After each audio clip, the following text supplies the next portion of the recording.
नमस्कार। सिनेमा संवाद में आपका स्वागत है। मेरा नाम है अमिताभ। सत्येंद्र पर सिनेमा से जुड़े अपनी साप्ताहिक पेशकश में हम हर हफ्ते बात करते हैं सिनेमा के तमाम पहलुओं के बारे में, क्योंकि हमारा मानना है कि सिनेमा सिर्फ मनोरंजन की चीज नहीं है। सिनेमा समाज से संवाद का सबसे सीधा और सबसे सशक्त माध्यम है और समाज की सोच को गहराई तक प्रभावित करने की क्षमता रखता है। इसलिए सिनेमा के बारे में लगातार सिलसिलेवार गंभीरता से बातचीत होती रहनी चाहिए।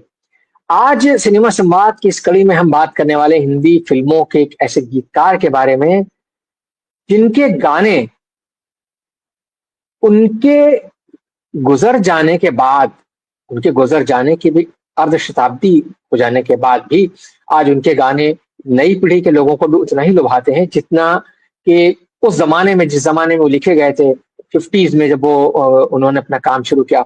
लेट 40s में, 50s में जब से काम शुरू किया। हम बात कर रहे हैं हिंदी फिल्मों के महानतम गीतकारों में गिने जाने वाले शैलेंद्र जी के बारे में।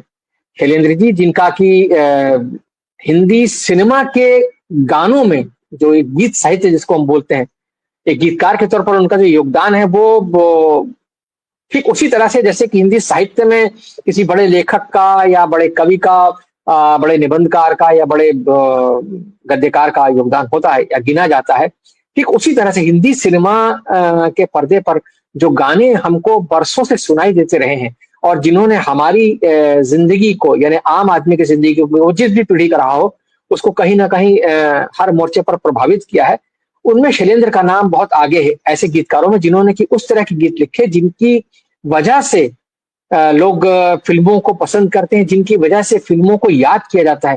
तो उनके गाने जो हैं वो आज भी, चाहे वो आवारा फिल्म का शीर्षक गीत हो आवारा हूँ, या बरसात का गाना बरसात में हमसे मिले तुम सजन, या श्री 420 का गाना मेरा जूता है जापानी, बहुत ऐसे गाने हैं। शैलेंद्र के गानों की एक बहुत लंबी फहरिस्त है जिन पर आज हम चर्चा करेंगे और इन पर चर्चा करने के लिए हमारे साथ कुछ बहुत खास मेहमान मौजूद हैं जिनसे मैं आपका परिचय करा देता हूँ।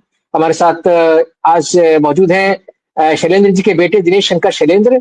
हमारे साथ मौजूद हैं प्रहलाद अग्रवाल साहब, जो कि हिंदी सिनेमा के बहुत गंभीर अध्येता हैं, लगातार सिनेमा पर लगातार कई वर्षों से, दशकों से लिख रहे हैं और कई किताबें लिख चुके हैं। शैलेंद्र पर भी उन्होंने किताब लिखी है। हमारे साथ इंद्रजीत सिंह जी हैं, जिन्होंने कि शैलेंद्र पर लिखने में अलग तरह की महारत हासिल की है। शैलेंद्र पर उनकी कई किताबें हैं।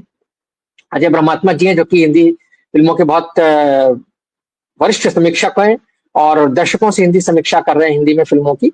आप सबका बहुत बहुत स्वागत है। मैं दिनेश जी आपसे ही बात शुरू करना चाहता हूँ। आज आप सौभाग्य से हमारे बीच मौजूद हैं और हम शैलेंद्र जी को याद कर रहे हैं। उनका जन्मदिन वैसे तो 30 अगस्त को होता है और आज हम 31 अगस्त को बात कर रहे हैं, लेकिन तारीखों से परे जब हम शैलेंद्र जी को याद करते हैं, और खासतौर से जैसे मैंने कहा कि वो एक ऐसे गीतकार है जिनके गाने आज भी जब हम सुनते हैं, चाहे वो श्री 420 का गाना हो प्यार हुआ इकरार हुआ, या जैसा मैंने कहा कि आवारा हूँ जो गाना है, जिसकी वजह से पूरी दुनिया में एक तरीके से हिंदी सिनेमा को, शैलेंद्र को, राज कपूर को, मुकेश को मकबूलियत हासिल हुई थी। तो आप चूंकि स्वयं भी फिल्मी दुनिया से जुड़े रहे हैं और आप शैलेंद्र जी के बेटे भी हैं, तो एक पिता के तौर पर और एक गीतकार के तौर पर आपसे मैं जानना चाहूंगा, एक तो आपकी यादें, जो पर्सनल बातें हैं वो, और दूसरा एक गीतकार के तौर पर आप उनके योगदान को किस तरह से देखते हैं। देखिए, एज अ फादर तो हम बता दें कि हमें तो सिर्फ उनके साथ 10 साल ही मिले थे, कि हम 10 साल के थे जब वो गुजर गए। तो उसी वजह से सारी जिंदगी हम उन पर रिसर्च करते रहे और अभी तक कर रहे हैं। और ऐसा कोई शायद नहीं छूटा होगा जो जिसने उनके साथ काम किया हो और जिनके साथ हमने काफी वक्त नहीं गुजारा हो, चाहे वो बासु भट्टाचार्य हो, बासु चैटर्जी हो, लता जी हो, और या लेक टंडन हो, शंकर जी। तो इन सब के साथ वक्त गुजार के कई चीजों के बारे में पता करने की कोशिश की और पता किया। तो इस चीज का हमें गर्व है कि हम बाबा के बारे में इतना कुछ जानते हैं कि मतलब शायद हमारी फैमिली में दूसरे लोग भी नहीं जानते हो। ऑफ कोर्स जहां तक उनके गानों का सवाल है, गाने उस वक्त तो बस सुनते थे, अच्छे लगते थे गाने, और रेडियो पे तो मतलब बजते ही रहते थे हमारे घर में। दो चीजों का वो बिल्कुल मनाही नहीं थी, गानों की, म्यूजिक की और किताबों की। तो जब भी हमें कोई म्यूजिक अगर पसंद आए तो बाबा हम लोगों के लिए वो रिकॉर्ड ले आते थे। और उनके लिखे हुए गाने तो हमें मतलब हमारे पास कलेक्शन था ही, वो तो HMV से आते थे उनके लिखे हुए 78 RPM पर गाने। तो गानों की समझ तो हमें बहुत बाद में पता चला कि क्या लिख रहे हैं। फिर हमने उनके गानों के बारे में और सोचना शुरू किया, तो हर बार कुछ नया कुछ मिला, कुछ सीखने को मिला। और बड़े बड़े राइटर जैसे गुलजार साहब हों या जावेद अख्तर हों, इनके साथ बैठकर भी काफी जानकारी उनके गानों के बारे में, गानों के पीछे छुपे हुए मतलब के बारे में, द मीनिंग, क्योंकि उनकी आदत थी, उनके गाने का लिखने का स्टाइल ही था एक लेयर्स में लिखना। तो एक परत आप हटाएं तो दूसरी कुछ आपको अलग मीनिंग दिखाई देती है, मिलती है। तो बस यही कि और हम भी मानते हैं कि गाने उन्होंने इतने ज्यादा नहीं लिखे जितने दूसरे और राइटरों ने लिखे हों या लिख रहे हैं। लेकिन उनका जो, जिसको क्रिकेट की भाषा में बोलते हैं, स्ट्राइक रेट बहुत अच्छा था। तो 850 गानों में से हम काफी सेफली ये कह सकते हैं कि 600 650 गाने तो उनके सुपर हिट ही रहे हैं। और उनमें से आज तक जब भी सुनते हैं तो बहुत गर्व महसूस होता है कि शायद हम लकी रहे। कि पहली बात तो ये कि हम उनकी 5वीं संतान थे। तो एक बात ये थी कि हमारी मदर फादर ने फैमिली प्लानिंग का नहीं सोचा था। तो I was the 5th child. तो उस बात का मतलब वो अच्छा लगता है। और लकी, अपने आप को बहुत लकी महसूस करते हैं कि उनकी वजह से हमें इतनी इज्जत, इतनी सब कुछ मिला है। काम हमने भी किया है फिल्म इंडस्ट्री में, लेकिन वहां तक तो कभी मतलब पहुंचने का हम सोच भी नहीं सकते जहां तक वो पहुंचे।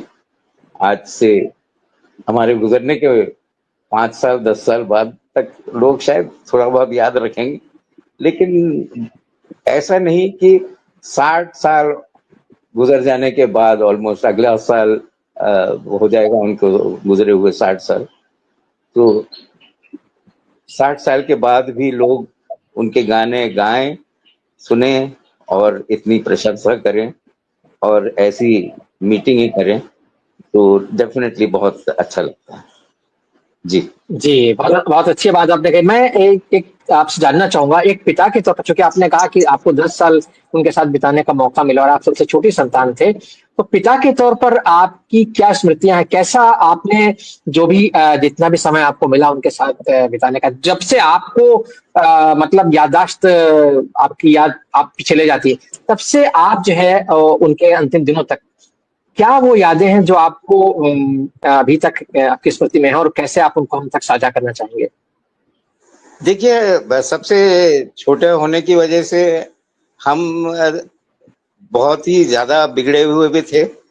और खास तौर से बाबा को बहुत मतलब वो था हमारे पर। और हमारे साथ हम तो और कभी, वो तो बाद में पता चला कि मतलब वो इतने बड़े आदमी हैं। वो घर आते थे, चाहे जितने भी थके हों, जैसे ही वो अपने घर के कपड़ों में चेंज करते थे, कुर्ता पजामा या कुर्ता और लुंगी में, तो हम बोलते थे उनको कि घोड़ा बनो हमारे लिए, हमको तुमको घोड़े पे बैठना है, तो वो घोड़े बनते थे हमारे साथ। उनको ये शुरू से समझ में आ गया था कि हमें म्यूजिक का बहुत शौक है। तो हमारे साथ म्यूजिक के वो अलग अलग गेम्स खेलते थे। जैसे किसी धुन को गुनगुनाते थे और हमें बताना पड़ता था कि कौन सा गाना है। और सिर्फ मेन मेलेडी नहीं, अगर इंटरल्यूड म्यूजिक भी अगर वो गुनगुनाते थे तो हमें वो उनको लगता था कि हमें जानना चाहिए कि इंटरल्यूड म्यूजिक अगर ये है तो कौन से गाने की है। और इस वजह से उस वक्त के जितने भी गाने हों, चाहे वो बाबा के लिखे हों, चाहे किसी और के हों, चाहे शंकर जयकिशन की म्यूजिक हो, चाहे मदन मोहन की म्यूजिक हो, आप कोई भी गाना हमको सुना दें, हम आपको इंटरल्यूड म्यूजिक बड़े आराम से सुना सकते हैं। तो ये खास बात थी। तो और हम इतने बिगड़े हुए थे कि जैसे संडे को हमारी वायलिन, हम उन्होंने देखा कि म्यूजिक का शौक है तो हमें वायलिन क्लासेस में डाला। हमारे बड़े भाई साहब मनोज जो अमेरिका में रहते हैं, और हम लोग दोनों वायलिन सीखने जाते थे। और तो वायलिन क्लासेस हमारे संडे को सुबह होते थे। और संडे को सुबह एक हमारे घर के नजदीक, ज्यादा दूर नहीं, मतलब एक सिनेमा हॉल था जहाँ इंग्लिश फिल्म ज्यादा चलती थी, और संडे की सुबह को कार्टून फिल्में और बच्चों के लिए खास तौर से होती। तो फैमिली में जैसे ही न्यूज़पेपर में देखते थे कि आज ये फिल्म है, तो हमारे बड़े भाई बहन सब हमको आगे करते थे कि बाबा से पूछो, बाबा से पूछो, क्योंकि उनको मालूम था कि हमें शायद मना कर दें लेकिन बबलू को कभी मना नहीं करेंगे। तो और हमें भी वो बबलू का नाम तो रखा था, लेकिन बबुल गम, बबुल्स, कुछ भी, मतलब जो भी, पिलपिली साहब, कुछ भी मतलब जो भी उनके दिमाग में आता था प्यार से वो बुलाते थे। तो हम जाके पूछते थे कि बाबा हमको ये फिल्म देखनी है आज। तो बोलते थे हाँ जाओ, तुम्हारे वायलिन क्लासेस हो जाए तो फिर गाड़ी भेज देंगे हम, और बाकियों को भी भेज देंगे। तो हम लोग सब खुशी खुशी फिल्म देख के आते थे। तो ऐसे ही होता था कि मतलब इतने बिगड़े हुए थे। और ये बात बहुत बाद में पता चली कि वो इतने बड़े इंसान थे, क्योंकि हमें तो लगता था, क्योंकि हमारे घर में इतना ऐसा माहौल था, इतना सिंपल माहौल था, कि हमें लगता था कि शंकर जयकिशन, राज कपूर, मतलब हसरत जयपुरी और सलील चौधरी, ये लोग सभी के घरों में आया जाया करते होंगे। हमारे घर में भी आ जाते हैं, बैठते हैं, बाबा के साथ बातें करते हैं और चले जाते हैं। हाँ, एक और खास बात, मतलब हमारे घर में ऑलमोस्ट रोज महफिल जरूर लगती थी, क्योंकि ये एक घर था जहाँ स्कॉच विस्की शाम को जरूर मिल जाती थी। तो जितने भी बाबा के खास दोस्त यार थे, वो आ जाते थे और बैठते थे।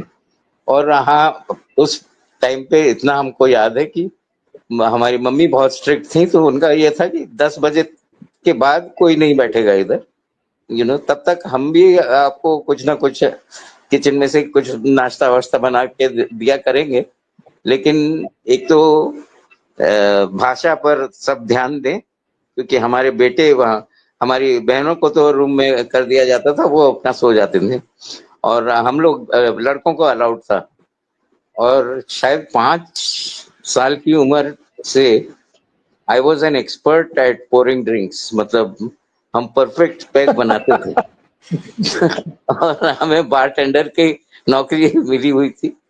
और एक बात है कि बाबा के को बाबा ने, मतलब ऐसे ही शायद पता नहीं क्या था, कि एक दिन बोले कि तुम्हें हम काम देंगे और उसके लिए तुमको पैसे भी मिलेंगे। हमने बोला क्या काम?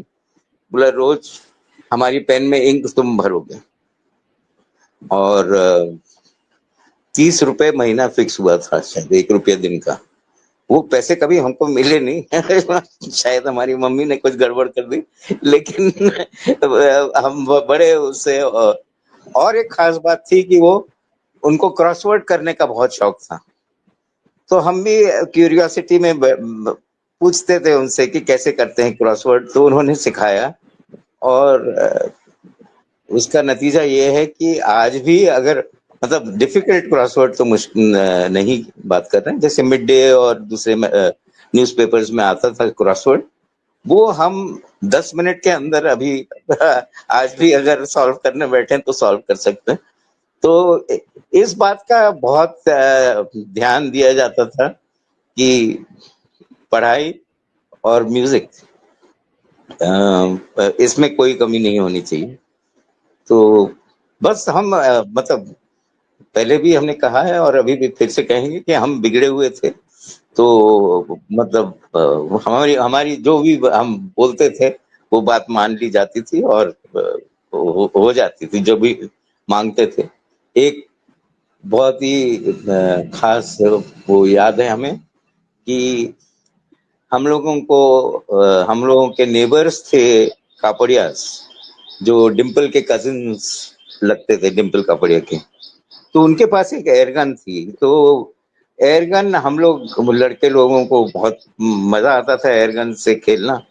कुछ टारगेट रख के कंपटीशन होता था और हमारा निशाना बहुत अच्छा था।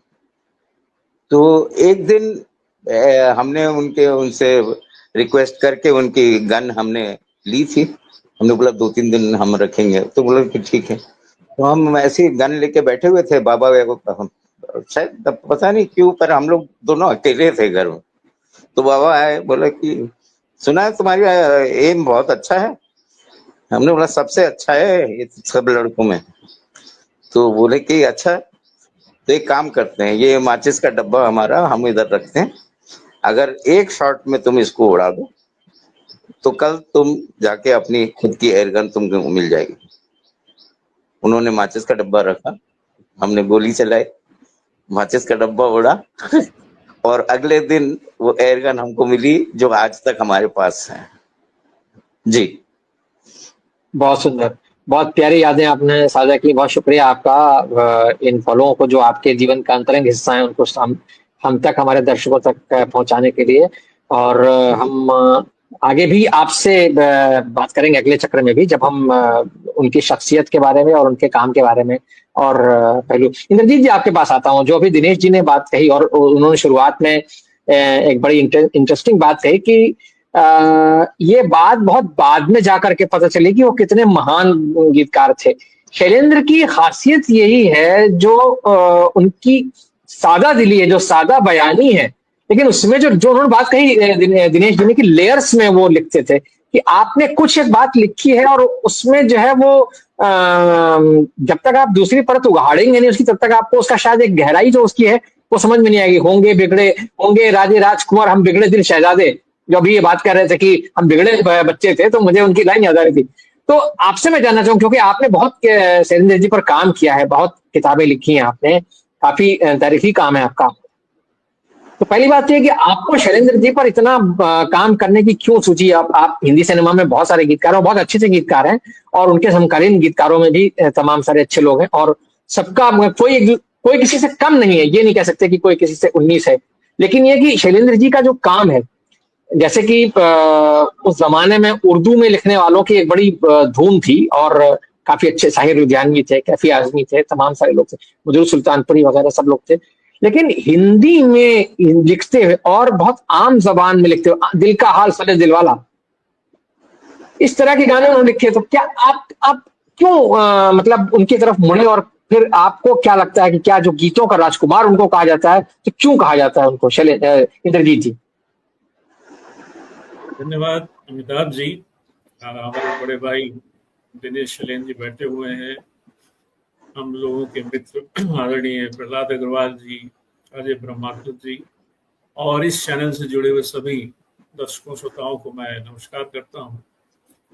अभी दिनेश जी ने बहुत आत्मीयता से ही मन से याद किया शैलेंद्र जी को। देखिए 60 साल लगभग होने वाले वो गुजरे हुए। हम कबीर को, सूर को, तुलसी को, मीरा को, नानक को, रविदास जी को 500 साल बाद भी याद करते हैं और मुझे लगता है शैलेंद्र को भी आने वाले सदियों में भी लोग ऐसे ही याद करेंगे। आज तो अभी 59 ईयर हुए उनको गुजरे हुए, लेकिन मुझे लगता है दिनेश जी ने बहुत अच्छी बात कही कि हो सकता है हम लोगों के जाने के बाद 5 साल 7 साल बाद लोग भूल जाएं, लेकिन शैलेंद्र जी को सदियों तक लोग याद करेंगे। कुछ शख्सियत ऐसी होती, मैं अक्सर कहता हूं कि और आपने भी बहुत अच्छी बात कही कि हर गीतकार, हर कवि अपना योगदान देता है। मैं समझता हूँ आलोचकों की बात करें, क्योंकि यहाँ प्रहलाद जी बैठे हैं, अजय जी बैठे हैं, सब जानते हैं कि आलोचना के शिखर पुरुष की बात करें तो दो नाम हमारे सामने आते हैं।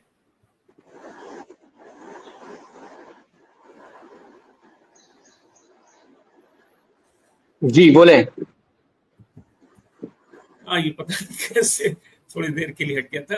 तो रामविलास शर्मा जी आलोचना के शिखर पुरुष माने जाते हैं और उनके ही समकालीन नामवर सिंह। तो चाहे रामविलास शर्मा जी हो या नामवर सिंह हो, इन दोनों ने ही शैलेंद्र पर लिखा है। लेकिन रामविलास शर्मा जी ने तो अपनी धरती अपने लोग में एक अच्छा लेख लिखा, उनके मतलब शैलेंद्र पर जिक्र किया था। लेकिन नामवर सिंह जी से मैंने बातचीत की और एक लेख मैंने धरती का एवोकार पुस्तक में शामिल किया। और जहाँ अगर आप कथाकारों की बात करें तो चाहे वो पनीश्वरा रेणु हो, तो चाहे भीष्म साहनी हो, कमलेश्वर जी हो, असगर वजाहत हो, अब्दुल बिस्मिल्लाह हो, कोई भी कथाकार लीजिए, सब शैलेंद्र के दीवाने। आप कवियों की बात करें तो गुलजार साहब हैं, साहिल लुधियानवी खुद शैलेंद्र के बड़े मुरीद थे, उनके समकालीन भी थे और प्रतिस्पर्धा भी थी। और दिनेश जी भी जानते होंगे, ये मैंने हिंदुस्तान साप्ताहिक हिंदुस्तान में पढ़ा था, इंदिवर का एक लेख था कि 1983 में दो फिल्में जो चर्चा में थी, एक तो ताजमहल जिसका गाना फिल्म फेयर अवार्ड भी उनको मिला था साहिल लुधियानवी को, बिना का गीतमाला में टॉप था, जो वादा किया वो निभाना पड़ेगा। लेकिन जब वो फिल्म पुरस्कार की बात आई तो कितना बड़ा, देखिए साहिर बड़े एरोगेंट भी थे, लेकिन उनका शैलेंद्र के प्रति एक दीवानगी, एक मित्रता और साहित्यिक मूल्यांकन करने का जो भाव था, उन्होंने कहा नहीं, फिल्म फेयर अवार्ड मुझे मिल रहा है तो खुशी की बात है, और ये गीत साल का सर्वाधिक लोकप्रिय गीत भी है, इसमें भी कोई दो राय नहीं, लेकिन सर्वश्रेष्ठ गीत नहीं है। सर्वश्रेष्ठ गीत जो है फिल्म बंदनी का है, मतरो माता लाल तेरे बहुत तेरे, जन्मभूमि के काम आया बहुत भाग है मेरे। तो ये थी साहिर की नजर। तो जब देखिए साहिर जैसा एक बड़ा खुददार आदमी, वो भी एक तरह से जो बहुत से संगीतकारों को उन्होंने बदल दिया। ओपी नैयर से थोड़ा सा बात पे बिगड़ गए या एस जी वर्मा से बात बिगड़ गई, वो सब बिल्कुल उनसे अलग हो गए, लेकिन उन्होंने भी शैलेंद्र के अपने फिल्म फेयर अवार्ड को शैलेंद्र के बंदनी के इस गीत के ऊपर समर्पित किया। तो ये जो भाव था, तो उसकी वजह ये थी कि वास्तव में शैलेंद्र अपने जमाने के एक बड़े गीतकार थे। मैं गुलजार साहब भी अक्सर कहते हैं, हमारे यहाँ भी एक प्रोग्राम दिनेश भाई आए थे, पहला जो हमने शैलेंद्र सम्मान रुड़की में आयोजित किया था, तो उन्होंने यही कहा था कि मैं अभी मानता हूं कि जितने भी फिल्म गीतकार हुए हैं उसमें शैलेंद्र सर्वश्रेष्ठ है। वो ये अक्सर कहते हैं और आज भी कहते हैं गुलजार साहब। तो गुलजार साहब जिनको देखिए ऑस्कर अवार्ड मिला है, ज्ञानपीठ मिला है, वो भी उनके फन के बड़े उनके एक कदरदान थे। और आप कवियों की बात करें तो धरती के पुकार के आप देखें, उसमें चाहे वो मंगलेश डबराल जी हो, राजेश जोशी हो, अरुण कमाल, सब ने खुल करके शैलेंद्र जी के बारे में लिखा और ये माना है कि वो न केवल फिल्म जगत के एक बेहतरीन गीतकार, बल्कि एक प्रगतिशील कवियों में भी उनकी बहुत बड़ी भूमिका। असगर वजाहत ने बहुत अच्छा उनके ऊपर लेख लिखा। तो मैं ये मानता हूँ कि उन्होंने जो लिखा, वो जो लेयर, जो बात आप कह रहे थे, अब देखिए फिल्म आई थी उजाला, शंकर जयकिशन, हसरत और शैलेंद्र के गीत, शम्मी कपूर थे। उसमें दो गीतों की मैं चर्चा करना चाहूंगा। देखिए अच्छा कवि जो होता है, बड़ा कवि होता है, जहां सिनेमा मनोरंजन का सबसे बड़ा माध्यम है, बड़ा साधन है, लेकिन उसके साथ साथ वो सामाजिक सरोकार की भी पहल कहीं ना कहीं कवि करता है। जो अच्छा लेखक होता है, अच्छा कवि होता है, वो कहीं ना कहीं गुंजाइश निकाल लेता है कि अपने जो सामाजिक सरोकार हैं, जो हमारी संवेदनाएं हैं, सामाजिक मुद्दे हैं, उनको भी कहीं ना कहीं लाता है। अब वो जो भूख और बेरोजगारी का जो गीत उन्होंने लिखा था, सूरज जरा आप आसा, आज सपनों की रोटी पकाए, उसके जो बीच की लाइनें, कितनी सुंदर लाइन है। ये चूल्हा है ठंडा पड़ा और पेट में आग है, गर्मा गर्म रोटियां कितना हंसी ख्वाब है। इतनी सुंदर पंक्तियां शैलेंद्र ही लिख सकते थे।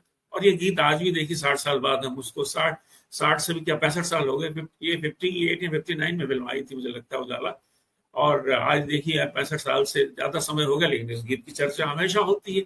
इसी फिल्म का एक गीत और, जिसको मैं भारत के संदर्भ में भी कहूंगा और पूरे वैश्विक संदर्भ में, कि युद्ध के कारण दो देशों की मनुष्यता जो है बढ़ रही है। अपने हिंदुस्तान में भी देखे तो कभी कभी लगता है कि धार्मिक आधार पर खाई बहुत हो गई है। तो एक गीत उजाला फिल्म का ही बहुत सुंदर उन्होंने लिखा था कि अब कहाँ जाए हम, ये बताए जमीन। उसके बीच की लाइनें देखिए अमिताभ जी, कितनी सुंदर लाइनें शैलेंद्र जी ने लिखी। जो बड़ा कवि ये सब बातें लिख सकता है कि नफरत है निगाहों में, वहशत है निगाहों में, ये कैसा जहर फैला दुनिया की हवाओं में, प्यार की बस्तियां खाक होने लगी, अब किसी को किसी पे भरोसा नहीं। तो कितनी सुंदर पंक्तियां हैं। देखिए, आज से 65 साल पहले उन्होंने लिखी थी, लेकिन आज वैश्विक आधार पर देखें तो चाहे वो यूक्रेन और रशिया का युद्ध हो, या बीच में कभी इजराइल, ईरान, बहुत से ऐसे वैश्विक स्तर पर बहुत ज्यादा समस्याएं आ रही हैं। हम लोग गांधीवादी हैं, हम लोग तो बुद्ध के देश के युद्ध की बजाय हम लोग बुद्ध की बात करते हैं। और शैलेंद्र ने भी जितने भी चाहे वो, मैं हमेशा एक मेरा लेख आया था, नया छपा था, तो मैंने उसमें 3 शब्द इस्तेमाल किए थे कि इश्क, इनकलाब और इंसानियत के महाकवि शैलेंद्र। तो वास्तव में वो प्रेम के, अभी दिनेश बता रहे 850 गीत लिखे, तो लगभग जो 800 गीत हैं, उन 800 गीतों में से 750 गीत तो प्रेम के ही गीत हैं। केवल कुछ ही गीत हैं जिसमें आग और राग की बात करते हैं, उसमें आग भी है और राग भी है। तो आग वाले भी कुछ गीत हैं जिसमें कि हर जोर जुलम की टक्कर में हड़ताल हमारा नारा है। हालांकि वो बाद में रेणु जी ने ही, जो उनके मित्र थे, संघर्ष हमारा नारा कर दिया अपने आंदोलन के दौरान। तो कुछ गीत वास्तव में उनके, जो कविताएं भी उनकी, और जो भगत सिंह के ऊपर कितनी सुंदर कविता लिखी।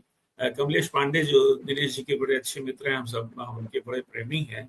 और जो फिल्म आई थी रंग दे बसंती की, जो बता रहे थे कि जब ये फिल्म की पटकथा कथा लिख रहा था, तो उसमें मुझे लगा कि ये जो भगत सिंह पर शैलेंद्र जी का गीत है, भगत सिंह तुम इस बार मिलना काया भारतवासी, की जो गीत लिखो कह रहे हो, कहीं ना कहीं कहानी को लिखते हुए पृष्ठभूमि में मैंने, हालांकि दिनेश जी भी सेकंड राउंड में चीजों पर चर्चा कर पाएंगे, तो मुझे लगता है। और एक बात मैं और कहना चाहता हूँ अमिताभ जी, आपके चैनल के माध्यम से, हालांकि मैं कई बार कह चुका हूँ, जितनी विरासत यूरोप में, रशिया में, अमेरिका में साहित्यकारों, कवियों, लेखकों की होती, हम उतनी विरासत को संभाल नहीं पाते हैं। अटल जी के बारे में जरूर बात कहूंगा कि वो दक्षिणपंथी और उसमें राइट लेफ्ट में न लें, वो एक बड़े कवि के तौर में बात करता हूँ। उनके जमाने में 3 ट्रेन चलाई गई थी साहित्यकारों के नाम पर। 2001 में गोदान एक्सप्रेस चलाई गई थी प्रेमचंद जी की स्मृति में। 2002 में कामायनी एक्सप्रेस जयशंकर प्रसाद जी की स्मृति में चलाई गई उनके महाकाव्य पर। और 2003 में कैफी आजमी के नाम पर ही कैफियत एक्सप्रेस, क्योंकि 2002 में तो 3 ट्रेनें चलाई थी। तो मेरा ये प्रस्ताव है, मैंने कई बार कहा, दिनेश जी यहाँ बैठे हैं, आप सब बैठे, और आपके मन से फिर कह रहा हूँ कि ये भारत सरकार की ड्यूटी बनती है, क्योंकि शैलेंद्र जी ने लगभग 9 साल भारतीय रेल में काम किया। तो ये रेल मंत्रालय, भारत सरकार की ड्यूटी बनती है कि उनकी याद में दिल्हा हिंदुस्तानी नाम से एक ट्रेन चलाए। नाम कुछ भी रख सकते हैं, लेकिन मुझे लगता है दिल्हा हिंदुस्तानी से बढ़िया कोई नाम हो नहीं सकता, क्योंकि ट्रेन जो है वास्तव में हिंदुस्तानी दिल लेके चलती है, जिसमें हर प्रांत का, भाषा का लोग बैठते हैं, हर प्रांत का लोग बैठते हैं, हर प्रदेश के लोग बैठते हैं। एक बात मैं और भी, अभी 7 जुलाई को 2024 को मोदी जी प्रधानमंत्री हमारे मॉस्को गए थे।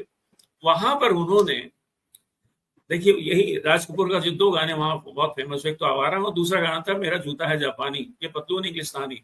तो मोदी जी ने 3 लाइनें पढ़ी थी, 500-600 लोग आए जो रशियन और भारतीय बैठे थे। तो मोदी जी ने कहा कि ये मेरा जूता है जापानी, ये पतलून इंग्लिस्तानी, सर पे लाल टोपी रूपी, इतना ही कहा, सर पे लाल टोपी रूसी।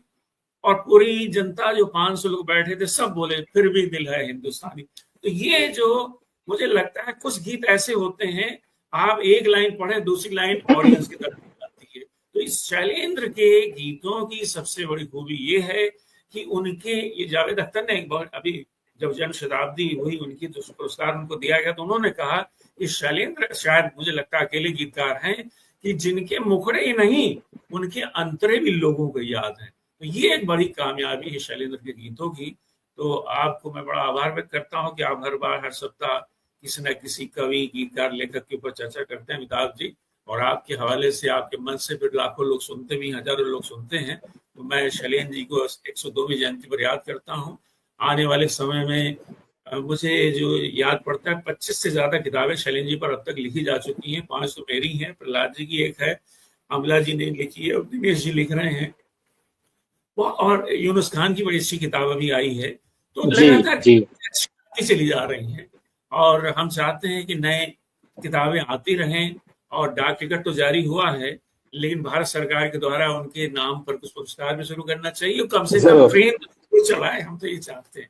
दिल है हिंदुस्तान। बिल्कुल, बहुत बहुत आभार। बहुत अच्छा आपका प्रस्ताव, बहुत अच्छा प्रस्ताव है आपका। प्रहलाद जी, मैं आपके पास आता हूँ। इंद्रजीत जी ने उनके गानों की विशेषता के बारे में चर्चा की। मैं आपसे जानना चाहूंगा, जो बात आज की पीढ़ी के दर्शकों को समझनी चाहिए, आप किस तरह से ये चाहेंगे कि आज का जो दर्शक है या हिंदी सिनेमा के गीत संगीत को पसंद करने वाला जो वर्ग है, वो आज की युवा पीढ़ी में से जो भी लोग हो, तो वो शैलेंद्र की जब गाने सुने तो किस आधार पर उनको परखें? क्या जो हम बात कहते हैं गेंदों के राजकुमार वाली बात, मैं बहुत सारे अभी यहाँ पर बात हुई तो अभी इंद्रजीत जी ने उनके कई सारे गानों के मुखड़े याद दिलाए, और बहुत सारी चीजें हैं जो जब उन्होंने लिखी हैं, जिस तरह से लिखी सिचुएशन के आधार पर, और जब हम पर्दे पर उसको देखते हैं तो वाकई में एक बड़ा अजीब सा प्रभाव उत्पन्न होता है। मुझे अभी बात कर रहे थे तो मुझे वो काला बाजार का भजन याद आ रहा था, जो पिक्चराइज हुआ है कि ना मैं धन चाहूं ना रतन चाहूं। इतना खूबसूरत भजन है, और उसकी लाइनें इतनी अच्छी हैं कि मतलब मोह मोह ललचाए लोभ ललचाए, कैसे कैसे नाग लहरा, इतनी गहरी बातें कह गई हैं। वाकई में जो बात हम कहते हैं कि आम शब्दों में बात कर देना। प्रहलाद जी, आपकी राय में जानना चाहूंगा कि क्यों शैलेंद्र जो है वो इतने महान गीतकार हमको लगते हैं, और जो बात अभी दिनेश जी ने कही कि इतना अच्छा स्ट्राइक रेट रहा था उनका, कि जो उनके गाने थे उसमें से अधिकतम गाने जो हैं वो आज भी हमको लुभाते हैं और हमें एक अलग दुनिया में ले जाते हैं जब हम उनको सुनते हैं। प्रहलाद जी। निश्चित रूप से शैलेंद्र जो हैं उनके बहुत ही एक तरफा रूप को देखा गया है। शैलेंद्र को गीतों का राजकुमार यदि कहा जाता है तो इसके साथ एक बात और कही जाती है कि वो बहुत ही सादे शब्दों में, बहुत ही सीधे सादे शब्दों में अपनी बात कहते थे, मगर सादे शब्दों के कोई उदाहरण नहीं देते। मुझे एक गाना याद आता है, चील चील चिल्ला के कजरी सुनाए, झूम झूम कौआ भी ढोलक बजाए, अरे वाह वाह वाह, अरे वाह वाह वाह, अरे वाह वाह वाह। कोई मुझे चोर कहे कोई कोतवाल, इसका यकीन करूं क्या है सवाल। दुनिया का यारो है बड़ा ही गोलमाल, कहीं ढोल कहीं ढोल सीधी बात टेढ़ी चाल, अरे वाह वाह वाह, अरे वाह वाह वाह। तो ये जो चीज हम देखते हैं ये शैलेंद्र के ही पास है, ये किसी दूसरे के पास नहीं है। जी देखिए, बार गायब हो रहा है तो मैं आपसे कहूँ कि मैं अपनी बात 2 मिनट में खत्म कर दूंगा कि शैलेंद्र ने सिर्फ उनके शब्द नहीं लिखे हैं, राज कपूर भर के लिए गाने नहीं लिखे हैं, किशोर कुमार के लिए उन्होंने ऐसे गाने लिखे, और वो भी किस फिल्म में, हाफ टिकट में, हाफ टिकट में उन्होंने शैलेंद्र ने गाने लिखे। जी देखिए, ये बार बार गायब हो रहा है, ये कुछ गड़बड़ है जो मैं समझ नहीं पा रहा हूँ कि कैसे गड़बड़ हो रहा है।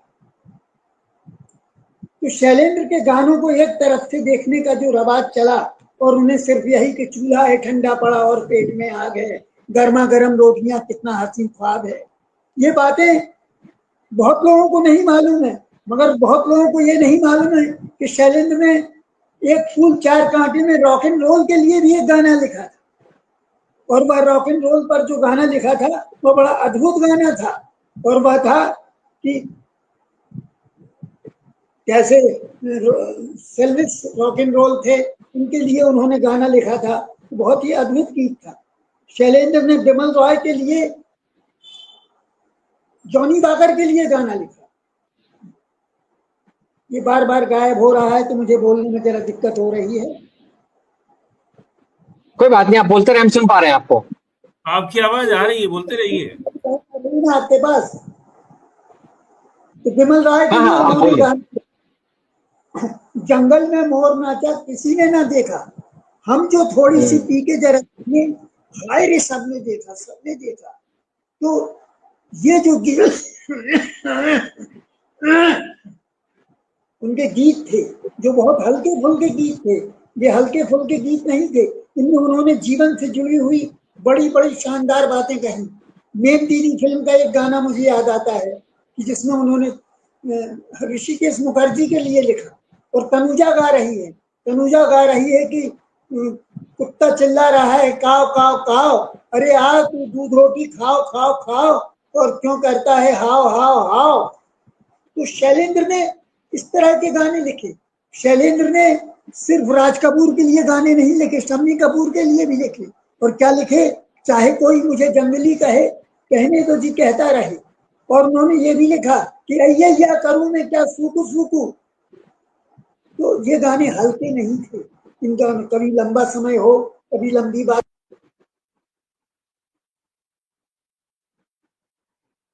जी, लगता है प्रहलाद जी का कनेक्शन बार बार जो है वो समस्या पैदा कर रहा है उनके लिए, तो उनकी बातचीत हम सुन नहीं पा रहे हैं। अजय जी आपके पास आता हूँ, जब तक वो जुड़ पाए तब तक मैं आपकी राय ले लेता हूँ। जो बात हमारे 3 पैनलिस्ट अभी तक कह चुके हैं, और शैलेंद्र पर हम लोग लगातार कई बार चर्चा कर चुके हैं पहले भी, लेकिन वो एक ऐसे गीतकार हैं, हम खुद ये बात मानते हैं कि वो एक ऐसे गीतकार हैं जिनके गानों की जो तहे हैं, जो परतें हैं, उनको लगातार खोलते रहना जो है वो बहुत जरूरी भी है। उसमें मजा भी आता है, और वो दूसरों से शेयर करने में, समझने समझाने में खुद को भी जो है कहीं ना कहीं एक अपनी समझ का भी विस्तार होता है।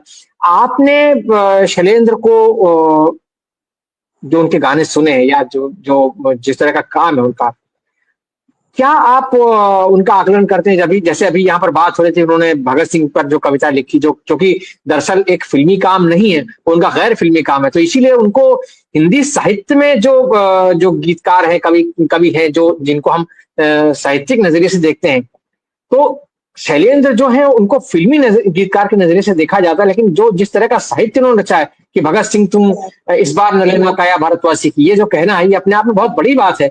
देशभक्ति के लिए मिलेगी सजा आज भी फांसी की, ये या फिर वो जो बात थी कि हर जोर जुल्म के टक्कर पर हड़ताल हमारा नारा है, या जो उनका एक गाना है कि तो जिंदा है तो जिंदगी की जीत पर यकीन कर। इस तरह की बातें लिखना, और वो एक वामपंथी चेतना, एक प्रगतिशील चेतना, जो इप्टा से जुड़ाव जो उनका था, जिस तरह से उन्होंने संघर्षों में तब करके एक समझ विकसित की थी, और उस समझ के आधार पर एक दलित परिवार में निकलना, और वहां से निकल करके वो सारे जो अनुभव थे उनको समेटते हुए, लेकिन बिना किसी कड़वाहट की चीजों को सामने रखना, क्या कहेंगे आप?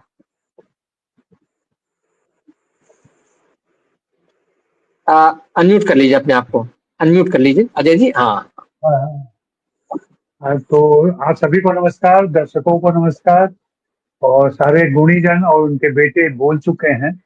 बोलने के लिए कुछ खास नहीं है मेरे पास से, क्योंकि मेरी नजर में जिस ढंग से मैं चीजों को देखता हूँ, समझने की कोशिश करता हूँ, मेरी काफी मदद की है इंद्रजीत जी ने, प्रहलाद जी ने। यूनुस की किताब आई उसमें, और भी किताबें, अमला जी की किताब पढ़ के मैं बहुत ही जान पाया कि उनकी मौत की वजहों में क्या सारी बातें रही होंगी। मैं इंतजार कर रहा हूँ दिनेश जी की किताब का, कि जब वो किताब आएगी तो और भी परतें खुलेगी कि उनके साथ क्या क्या हुआ और कैसे हुआ। मेरे लिए शैलेंद्र एक राजनीतिक गीतकार है, बहुत ही पॉलिटिकल है, अपने प्रेम गीतों में भी पॉलिटिकल है वो। अपने जो उदाहरण इंद्रजीत जी ने दिए या प्रहलाद जी ने दिए या जो संस्मरण दिनेश जी ने सुनाए, उनमें साफ साफ ये झलक मिलती है कि उनकी राजनीतिक चेतना, जिसे आप वामपंथी चेतना कह रहे हैं, प्रगतिशील चेतना, ये उनमें भरी हुई थी, और जिसे वे अपने फिल्मी माध्यम के दायरे में बहुत अच्छे तरीके से व्यक्त कर रहे थे। फिल्मों में आने के पहले और वामपंथी आंदोलन से जुड़े होने की वजह से जो गीत रचे उन्होंने, जो आंदोलन के नारे बन गए, जो आज भी नारे हैं। अब तो हड़ताल खत्म हो गई, अब तो हड़ताल पुरानी बात हो गई है, लेकिन हम लोग जब जेएनयू में थे तो ये हर जोर जुल्म के चक्कर में संघर्ष हमारा नारा है, या और भी जो दूसरे के तू जिंदा है तो जिंदगी की जीत में यकीन कर, ये सारे गीत हमारे, हम गाते थे, ग्रुप में गाते थे, जुलूस में गाते थे, अपने झुंड में गाते थे। तो ये हमारे क्या साधन बने रहे हैं, और हमने इसका भरपूर इस्तेमाल किया है। मुझे कल मैं पढ़ रहा था, कल मैं करीब 20-25 संस्मरण लोगों के पढ़े, लेख पढ़े, और तमाम उनके बारे में बातें पढ़ी। मुझे समकालीन लोगों से और नई पीढ़ी के लोगों से और थोड़ी दिक्कत है, जो इंद्रजीत जी के नहीं है। इंद्रजीत जी की किताबें आप पढ़ी है, वो कहीं भी शोक नहीं मनाते हैं, उनके लिए गंभीर नहीं दिखते हैं, वे जश्न मनाते हैं उनके होने का, वे उनके होने की खुशी मनाते हैं। उनके जो काम किए गए हैं उसकी उदारता, उसकी भव्यता, उसके जो गुण है वो सामने ले आते हैं। लेकिन नए लेखकों को मैं देखता हूँ, हाय उनके साथ ये नहीं हुआ, हाय वो शहीद हो गए, वो तीसरी कसम की वजह से मारे गए, फिल्म पत्रकारों ने उनके मौत का कारण बन गए फिल्म पत्रकार, तो उनके संबंधियों ने उनको लूटा, उनके रिश्तेदारों ने उनको लूटा। एक बात जो आप भी कहते कहते चले गए कि साहित्य ने उनको भाव नहीं दिया, साहित्य में उनको जगह नहीं मिल पाई। मुझे लगता है कि इन सारी चीजों से हमें निकल जाना चाहिए। हमें वास्तव में शैलेंद्र का जो योगदान है, शैलेंद्र ने जो गीत लिखे हैं, जो 800 से ज्यादा गीत लिखे हैं, जो कविताएं लिखी हैं, उसका विश्लेषण करना चाहिए, उस पर बात करनी चाहिए, उसकी समसामयिकता, उसके प्रासंगिकता, इन चीजों को लेकर मूल्यांकन करना चाहिए। जो इंद्रजीत जी बहुत अच्छी भावभूमि देते हैं, उसकी बहुत अच्छे तरीके से उन चीजों को रखते हैं। तो जश्न, जो शैलेंद्र का जश्न होना चाहिए वो नहीं है। शताब्दी वर्ष बीत गया, लेकिन इस शताब्दी वर्ष में भी लोगों की कचोट हमने सुनी कि उनके साथ ये नहीं हो पाया, उनकी मौत, ठीक है एक दुर्घटना है उनकी मौत, मैं दुर्घटना ही कहता हूं मैं, क्योंकि जो स्थितियां थी, जो परिस्थितियां उस समय बनी, दिनेश जी दूसरे राउंड में हमें बताएंगे क्या हो पाया, या जो सुना उन्होंने परिवार में माँ से, बहनों से, भाई से, वो बता सकेंगे क्या वास्तविक स्थिति थी। अमला जी को पढ़ते हुए साफ दिखता है कि उनके रिश्तेदारों ने, उनके निकट के संबंधियों ने, उनके दोस्तों ने उनको लूटा है। फालतू खर्च, बेवजह के खर्च उनसे करवाए गए। तीसरी कसम के निर्माण के दौरान जो उन पर एक बोझ बना, एक दबाव बना, तो बाद में उनकी बीमारी का कारण बना और जिसकी वजह से वे गए। इन सारी चीजों पर बात करते हुए मैं फिर से यही दोहराऊंगा कि हम उन्हें सिनेमा के शहीद के तौर पर इस्तेमाल न करें। ये बिल्कुल ना कहें कि हाय ये हुआ। हम जरूर ये कहें प्रहलाद जी के तरह, वाह क्या शैलेंद्र है। इंद्रजीत जी की तरह उनकी तारीफ के पुल बांधे और उनके बारे में हम ऐसी बातें करें। रही बात आज की पीढ़ी की, आपके गीतकारों से आप मिलिए, वही साहिर और शैलेंद्र, इनके अलावा किसी का नाम नहीं लेते और इन दोनों से सबक लेके वे आगे चल रहे हैं। मुझे नहीं लगता कि 50 साल के बाद या आज भी 60 साल के बाद वे जीवित है, तो 50 साल के बाद भी वे जीवित रहेंगे और इसी तरीके से उनके गीत प्रासंगिक रहेंगे। ये अलग बात है कि हमारे समाज की ये विडंबना है कि 60 साल के बाद भी उनके गीत प्रासंगिक बने हुए हैं।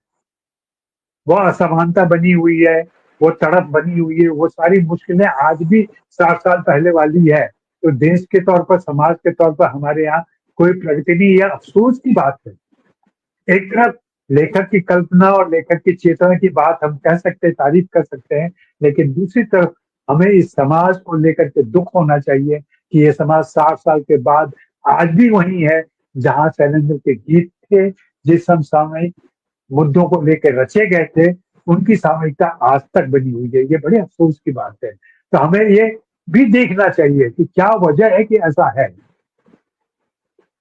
शैलेंद्र पर बात करना, शैलेंद्र पर जितनी, मुझे नहीं लगता किसी और गीतकार पर इतनी किताबें आई हैं, मुझे नहीं लगता किसी और गीतकार पर इतना अध्ययन हुआ है।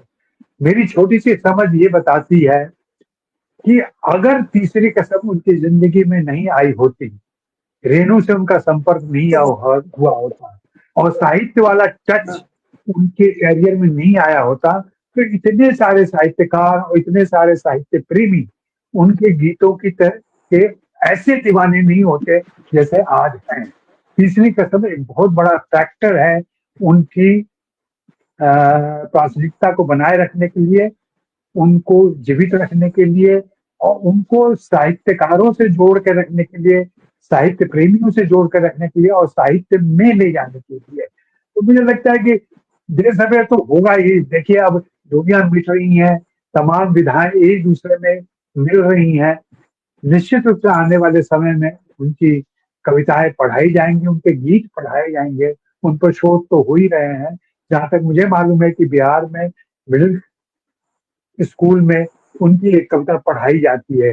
हो सकता है दूसरे शिक्षा बोर्ड में हो, दूसरे और भी पाठ्यक्रम में उनकी कविताएं शामिल हो, उनके गीत शामिल हो, इंद्रजीत सिंह को प्रकाश डाल सकते हैं। जी, बहुत अच्छी बात आपने कही है। और ये जो पाठ्यक्रम में पढ़ाई जाने वाली बात है या इस तरह की ये चीजें वाकई में, देखिए जो अच्छे गीतकार या कोई भी अच्छा कलाकार होता है, गीतकार, लेखक, साहित्यकार, संगीतकार। तो उसकी बातें मतलब उसको सरकारी सम्मान मिले ना मिले, दुनिया में क्या हो ना हो, लेकिन ये कि किसी न किसी रूप में वो जनता से जब जुड़ जाता है और उसका काम जब जनता के बीच में लोकप्रिय हो जाता है, तो वो बिल्कुल एक अलग ही प्लेन पर पहुंच जाती है। जैसे अभी हम लोग बात कर रहे हैं, तो जैसे आपने खुद ही कहा कि जो उनका दिया हुआ नारा था कि जोर जुर्म के टक्कर पर संघर्ष, हड़ताल हमारा नारा है, वो आप अगर जेएनयू में आपके दौर में गाए, मतलब लोग उस नारे को इस्तेमाल करते थे, या वो जो गीत है, तू जिंदा है तो जिंदगी की जीत पर यकीन कर, ये जो आशावाद है, तो ये तो हर पीढ़ी की युवा जब भी होंगे, जहां कहीं भी सक्रिय होंगे, जिस भी परिस्थितियों में होंगे, वो कहीं ना कहीं उनका इस्तेमाल करेंगे। दिनेश जी, मैं वापस आप ही के पास आता हूँ एक बार फिर से, क्योंकि हम अब अपने बातचीत के दूसरे दौर में हैं और सब बहुत अच्छी अच्छी बातें हो रही है शैलेंद्र जी के बारे में। अजय जी ने जो बात कही, मतलब मेरे उससे आंशिक सहमति है, और हम यहाँ पर कोई उनको लेकर के किसी किस्म का विषाद नहीं व्यक्त कर रहे हैं, या हम कोई ऐसी मतलब शोक नहीं मना रहे हैं, लेकिन ये बात भी सही है, और हम जब उनको याद कर रहे हैं तो उनके गीतों के जरिए, उनके काम के जरिए उनको याद कर रहे हैं। लेकिन बहुत सारी चीजें ऐसी होती हैं जो किसी व्यक्ति की जो संभावनाएं हैं उनको कहीं ना कहीं सीमित कर देती हैं, और जीवन की परिस्थितियां उनमें बहुत बड़ा रोल निभाती है। तो मैं आपसे जानना चाहूंगा, क्योंकि तीसरी कसम का लोग बहुत जिक्र करते हैं, लोग ये कहते हैं, आज तक ये बात जो है वो चलती चली आ रही है कि तीसरी कसम के निर्माण के दौरान जो बहुत सारी विकट परिस्थितियां पैदा हुई, चूंकि शैलेंद्र मूल रूप से गीतकार थे, लेकिन उनको कहानी पसंद आई, कहानी पसंद आने के बाद उन्होंने संपर्क किया, कैसे सब कुछ हुआ सब लोग जानते हैं, और फिर उसमें उन्होंने पैसे की परवाह नहीं की। ये बात बार बार कही जाती है कि भाई जो फिल्म बनानी थी उनको, जिस तरह से बनाना था उनको, उन्होंने उसके लिए उस तरह से काम किया। सबने उनको कहा कि भाई आप इस फील्ड से दूर रहिए, क्योंकि फिल्म बनाना आपका काम नहीं है, लेकिन वो अपनी उनकी धुन थी तो वो धुन पर लगे रहे। लेकिन ये बात कहाँ तक सच है कि तीसरी कसम का निर्माण जो है वो अंततः उनके लिए कहीं ना कहीं प्राणघाती बना? क्या कहेंगे आप इस बारे में, दिनेश जी? हाँ जी। देखिए, सबसे पहले तो हम बता दें कि हमारे दादाजी बिहार में आरा डिस्ट्रिक्ट में एक गांव है अख्तियारपुर नाम का, वहां रहते थे, और उधर से उनका ट्रांसफर जब हुआ तो वो उनकी नौकरी के सिलसिले में उनको रावलपिंडी, मरी एक्चुअली हिल स्टेशन जो है पाकिस्तान में, जो कैंटोनमेंट भी है, वहां वो चले गए। तो जब बाबा ने पहली बार तीसरी कसम, बार कई बार हमारे मामा जी भी, हमारे जो मतलब अभी कुछ साल पहले ही गुजरे हैं, वो कई बार वो बताते थे कि वो बोलते रहते थे कि हमें अपने गांव जाना है, एक बार गांव जाना है। और उनकी डायरी में हमारे पास उनकी डायरीज हैं सारी, तो डायरी में लिखा हुआ है पूरा एड्रेस, विलेज अख्तियारपुर, आरा डिस्ट्रिक्ट, बिहार। तो ये हमारे मामा जी ने बताया कि वो जाना चाहते थे, तो वो नहीं जा पाए। तो जैसे ही तीसरी कसम की शॉर्ट स्टोरी जो मारे गए गुलफाम नाम से थी, जो पढ़ी बाबा ने, जहां तक हमें लगता है, जो हमारा एनालिसिस है, कि उनका एक इमोशनल डिसीजन था, क्योंकि एक कनेक्शन उनको अपने रूट्स के साथ मिल रहा था उस कहानी के थ्रू, कि बिहार का जो कनेक्शन था वो कनेक्ट हो रहे थे। और वो तीसरी कसम बिल्कुल ही इमोशनल डिसीजन था, ना पैसे की कमी थी। उस वक्त बाबा टॉप पे थे, उस साल में सारे, मतलब बहुत सारे गाने लिखे थे, सारे गानों की लिस्ट है हमारे पास, बहुत गाने लिखे थे, और मतलब जैसे सबको मालूम है, he was the highest paid, तो पैसों की कोई कमी नहीं थी, ना पैसों की वजह से ना कोई कुछ, वो सिर्फ एक इमोशनल डिसीजन था, क्योंकि वो एक बिहार का कनेक्शन था। लेकिन फिल्म बनाने के बारे में, फिल्म मतलब बिजनेस के बारे में वो बिल्कुल नहीं जानते थे। तो वो एक गलत डिसीजन था, वो इमोशनल डिसीजन था, तो गलत हो गया फाइनली। और मतलब आपको, जैसे हम तो थोड़ा सा लाइटर साइड में लेते हैं, क्योंकि अभी जो लोग हमको उकसाने की कोशिश करते हैं कि इसने ऐसा किया, इसने वैसा किया, हम कहते हैं कि सब मर गए, खप गए, अब कौन अपनी सफाई देगा? आप क्यों हम लोग ये सब बातें वो छेड़ रहे हैं? राज कपूर ने कभी नहीं बोला कि मैंने फ्री में करी थी फिल्म। शैलेंद्र जी ने कभी नहीं बोला कि राज के साहब फ्री में कर रहे हैं फिल्म। राज साहब ने कभी नहीं बोला कि 1 रुपया लिया था मैंने। शैलेंद्र जी ने कभी नहीं बोला कि मैंने 1 ही रुपया दिया था राज साहब को। तो ये सब बातें हम लोग बेकार में अपनी खुद की पब्लिसिटी के लिए उछालते रहते हैं, और ये बेवकूफी की बातें हैं जहां तक हमको लगता है। तो जैसे हम हर चीज लाइटर साइड देखते हैं, तो आपको डेंगू के मतलब मारने किस तरह, गीता पे बात हेलो, नहीं बोलिए, आप बोलिए बोलिए। अच्छा, नहीं बोलिए बोलिए। तो जैसे ये BR इशारा ने बात बताई हमें कि हाँ, मतलब प्रोडक्शन में हमारे एक मामा जी जो अभी हैं, वो थे प्रोडक्शन में। तो उन्होंने बाबा को एक दिन कहा कि देखो, हमें हर बार तकलीफ होती है। एक सीन हम लोग आधा आज शूट कर रहे हैं, आधा 10 दिन बाद शूट करेंगे, तो उसमें बैलों को मैच करना बड़ा मुश्किल हो जाता है। तो बाबा ने बोला, तो बोले ऐसा करते हैं, हमारे दिमाग में एक आइडिया है कि हम लोग 2 बैल खरीद लेते हैं। बोले ठीक है, खरीद लेते हैं। बोले उनको तबेले में रख देंगे, वो तबेले वाला उनको देखेगा, और उसको हम लोग पैसे देते रहेंगे। तो 2 बैल खरीद लिए गए। 10-15 दिन ही हुए होंगे। हम लोग बंगला था, लेकिन हम लोग फर्स्ट फ्लोर पे रहते थे। तो बाबा ने खिड़की में से देखा कि वो जो तबेले वाला है वो नीचे खड़ा हुआ गेट पे।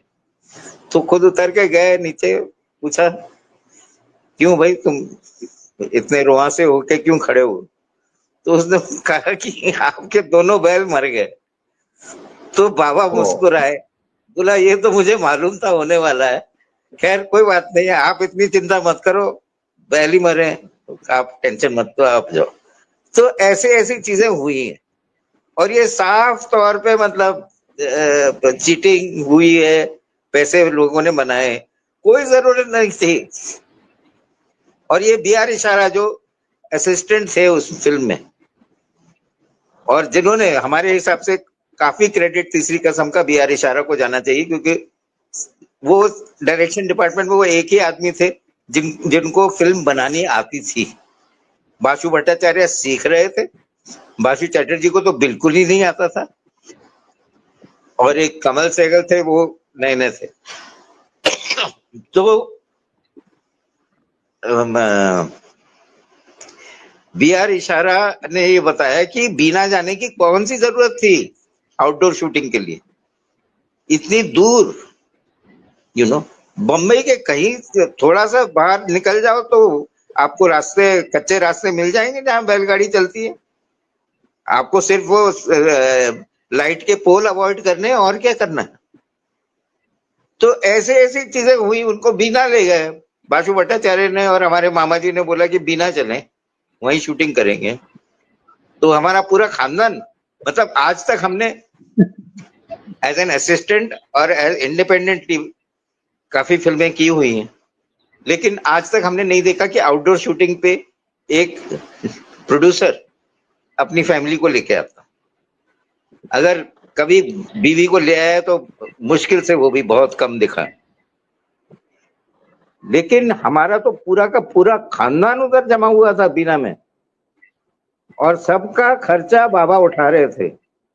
अभी एक फोटो बीच में आई जहां आपको एक पुलिस स्टेशन का माहौल दिखता है, राज साहब बैठे हैं, पाची जी बैठे हैं, बाबा हैं, वो है बीना की, जहां वो पुलिस स्टेशन में वो खाना, वो उनके सामने समोसा वमोसे की प्लेट रखी हुई है। वो पुलिस स्टेशन में वो बैठे हुए हैं, और पुलिस वाले बेचारे खड़े हुए हैं। मतलब खैर हुआ ये था कि दिन के टाइम फिल्म की शूटिंग होती थी, और रात के टाइम हंटिंग होती थी। उन दिनों कोई पाबंदी नहीं थी। तो राज साहब को भी शौक था, हमारे मामा जी को भी बहुत शौक था हंटिंग का, शूटिंग का।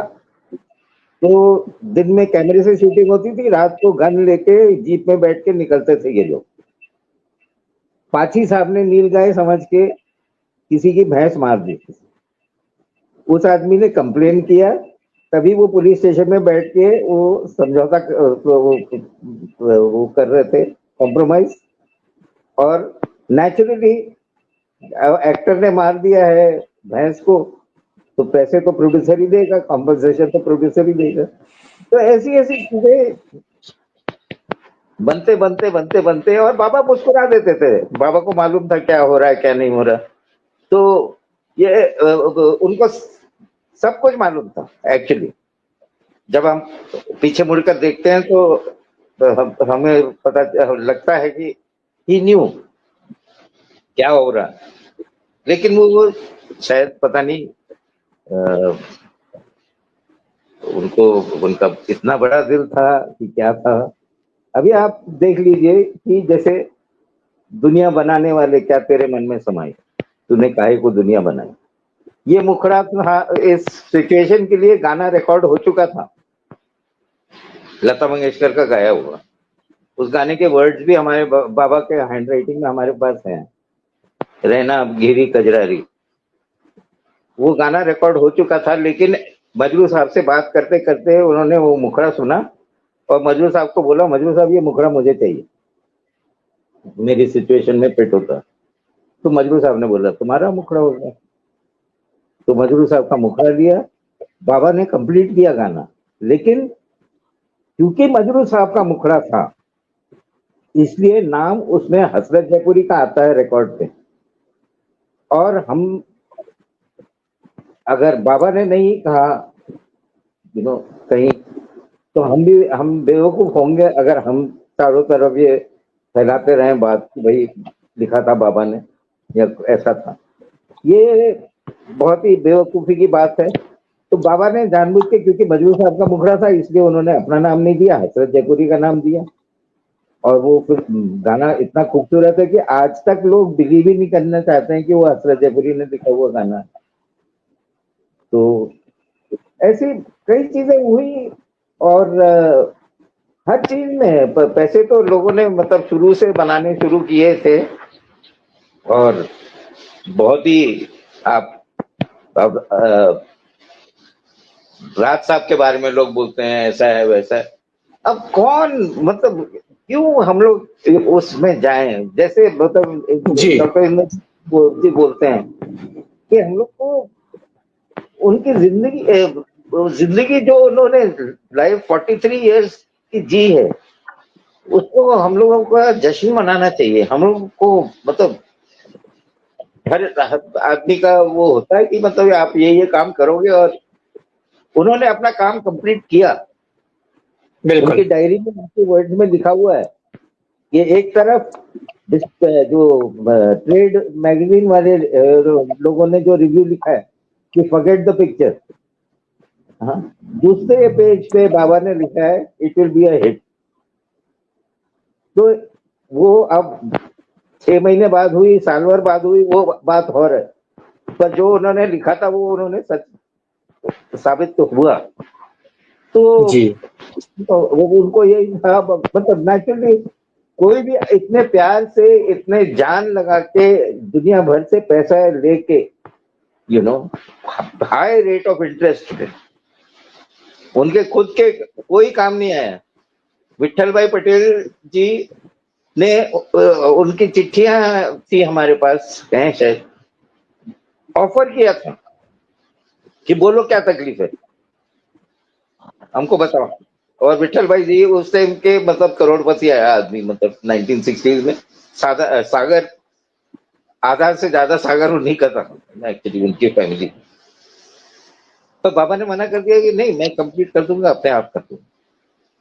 और इतना हम बता दें, मतलब नाम हम नहीं लेना चाहते, लेकिन उनके खास जो दोस्त थे, उन्होंने काम रोक दिया था एंड में, कि जब तक पैसे नहीं मिलेंगे तब तक काम आगे नहीं बढ़ेगा। उन्होंने बोला कि हम कहीं से भी लाएंगे पैसे, जो भी इंटरेस्ट देना पड़ेगा हम देंगे, काम हमारा नहीं रुकेगा, फिल्म ये बना के मैं रिलीज करूंगा। तो ऐसे ही किया उन्होंने। उसका स्ट्रेन और स्ट्रेस तो डेफिनेटली था उनके ऊपर, जो जैसा कि हमारे भाई साहब और हमारी सिस्टर भी बोलते हैं कि वो इतना भी ऐसा भी नहीं था कि वो नहीं उतार सकते थे। उनकी डायरी में जो हम जैसे हमने बताया है हमारे पास 1966 14 दिसंबर को उनकी डेथ हुई है। तो 14 दिसंबर को जो आदमी सोच रहा है, जो एक थियरी है ना कि सुसाइड कर दिया, जो 14 दिसंबर को सुसाइड करने की सोच रहा है वो नवंबर में ये एंट्री नहीं होगी डायरी में कि renovation of office, you know, he is renovating his office. जी जी बिल्कुल, बहुत बहुत बहुत आपने जो बातें कही हैं आपने, जी बिल्कुल। और मेरे ख्याल में ये जो आपका जो कहना चाहिए, आपने जो जिस तरीके से चीजों को बयान किया है उससे बहुत सारी चीजें स्पष्ट हो जाती हैं। और मेरे ख्याल में ये कहीं ना कहीं जो गॉसिप चलता रहता है उस गॉसिप पर विराम लगना चाहिए। वैसे भी हमारा तो कोई इरादा नहीं है इस तरह के गॉसिप करने का, और जो बात हम यहाँ बार बार कह रहे हैं, हम जाहिर बात है उनके काम को सेलिब्रेट ही करना चाहते हैं। जितनी बार भी हमने शैलेंद्र जी पर चर्चा की है, हमारे लिए गीतकार के तौर पर उनका जो एक सार्वकालिक महत्व है, जो एक इमॉर्टैलिटी है उनके काम की, वो ज्यादा बड़ी चीज है। और वो हम चाहते हैं कि जो नई पीढ़ी का दर्शक है या जो पुराने दर्शक भी है, उनको उनके सामने वो काम आए सामने, और वो नए तरीके से उन चीजों को समझना सीखें। बहुत शुक्रिया दिनेश जी, आपने बहुत विस्तार से मैं बहुत संक्षेप में इंद्रजीत जी आपकी टिप्पणी जाना चाहता हूँ, हम कार्यक्रम का समय हमारा समाप्त हो चुका लगभग, लेकिन फिर भी मैं आपकी बहुत संक्षेप में टिप्पणी लूंगा अंत में चलते चलते, कि आप जो है, चूंकि शैलेंद्र जी पर बात यहाँ हो रही है और उनके काम की बात हो रही है, नई पीढ़ी तक पहुंचाने के लिए क्या किया जाना चाहिए। आपने एक प्रस्ताव दिया, बहुत अच्छा प्रस्ताव था, कि सरकार को जो है देखना चाहिए कि उनके नाम पर कोई ट्रेन चलाए। या अपने आप में एक अच्छा सुझाव। मुझे लगता है कि वो जिस दर्जे के फनकार थे और जिस दर्जे, मतलब जो उनका असर है आज तक दर्शकों की पीढ़ियों पर, उसको देखते हुए जो उनका मतलब पद था, मरणोपरांत भी बहुत सारे पद्म सम्मान, बहुत सारी चीजें दी जा सकती हैं। तो वो सरकार को उस बारे में सोचना चाहिए। क्या कहेंगे आप संक्षेप में? इंद्रजीत जी अपना हाँ अनम्यूट कर लीजिए अपने आप को,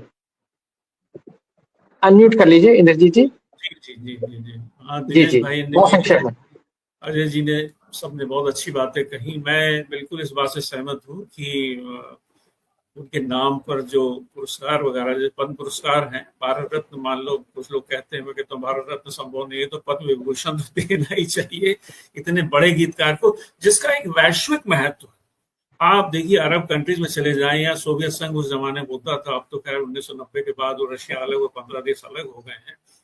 तो सोवियत संघ, चीन, अरब और ईरान, सब इन तमाम देशों में उनके गीत आज भी बजते हैं।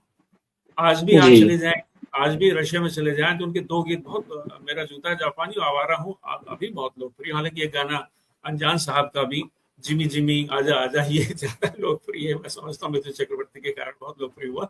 लेकिन उनके नाम, उनकी स्मृति को जिंदा रखने के लिए, हालांकि मैं मानता हूँ पुरस्कार अगर नहीं भी होगा तो भी, जिस तरह से कबीर आज भी जिंदा है हमारे दिलों में, तुलसी आज भी जिंदा है, और मीरा और नानक और जो रविदास की रचनाएं आज भी हमारे होठों पे, हमारे दिलों में है, प्रेमचंद आज भी है हमारे पास। तो उसी तरह से शैलेंद्र के गीत भी दिलों में जिंदा ही रहेंगे, और उनके गीत अगर जिंदा रह गए तो एक पुरस्कार से कम नहीं। हाँ, लेकिन भारत सरकार की भी एक सरकार होने के नाते ड्यूटी बनती है कि उन ऐसे कलाकारों को एक वैश्विक स्तर पर भारत की गरिमा बढ़ाई है, भारत का गौरव बढ़ाया है। पूरे सोवियत संघ में ये गीत गाए, अब तो खैर सोवियत संघ नहीं रहा। और अंत में मैं जरूर एक कविता जो नागार्जुन ने लिखी थी, कितनी बड़ी बात है, नागार्जुन जैसे बड़े कवि ने शैलेंद्र के निधन के 7 साल बाद 1973 में एक कविता लिखी थी। वो गीतों के जादूगर के रूप में वो कविता शैलेंद्र के प्रति है। तो उसमें वो गीतों के जादूगर कहते हैं। तो वो उसकी 4 पंक्तियां मैं जरूर कोट करना चाहूंगा। गीतों के जादूगर का मैं छंदों से तर्पण करता हूँ। कितनी सुंदर पंक्ति देखिए।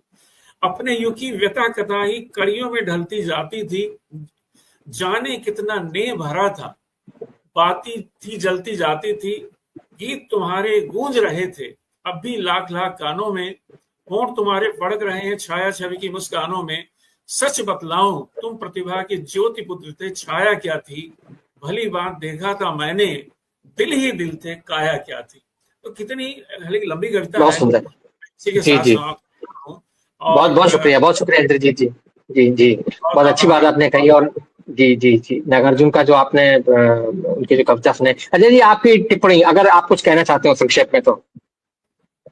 नहीं, बस ये उनकी स्मृति को बनाए रखना चाहिए, मुझे लगता है कि। और इस शताब्दी वर्ष में बहुत सारी चीजें हुई हैं, बहुत सारे कार्यक्रम तो जरूर हुए हैं, लेकिन स्थायी महत्व के लिए जैसे एक पुरस्कार हो सकता है या उनको कोई सम्मान दिया जा सकता है, ये जरूर होना चाहिए और सरकार बिल्कुल की तरफ से होना चाहिए।